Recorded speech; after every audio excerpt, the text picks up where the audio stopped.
Hi guys, welcome back to my channel. So today I'm going to be installing a super pretty wig. I've been seeing this wig for a really long time and I've wanted it for forever. So I'm going to be showing you guys probably the wig that I've been wanting the most. The wig is from Ashimary Hair. I'm gonna leave a link to their website and this exact wig down in the description. So a little bit about this wig: it's 13 by 4 inch lace, it's 26 inches long, and it is literally a white human hair wig. I've been wanting this wig literally for so long. So this is the wig and this is the color that it came in. Usually to get my blonde wigs this color, like this white and pretty, I would have to sit there and tone it and stuff, but this wig already came exactly like this. So usually this is how 613 wigs or blonde wigs come, and this is how this wig came, and it's perfectly evenly toned all the way through. There's not like any weird purple patches like how it is when I tone my wigs myself. So that's why I've been wanting this wig for so long. It comes already like this. It's basically white, especially in certain lighting it looks really white, but it's still kind of blonde, you guys can see it, but like in person it's like basically white. Yeah, if you guys want to see me install this wig, then just keep watching.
Alright guys, so that's how I installed this super white blonde wig from Ashimary Hair.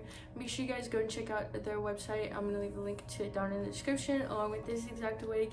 I hope you guys enjoyed this video. Don't forget to like and subscribe, and I'll see you in my next video.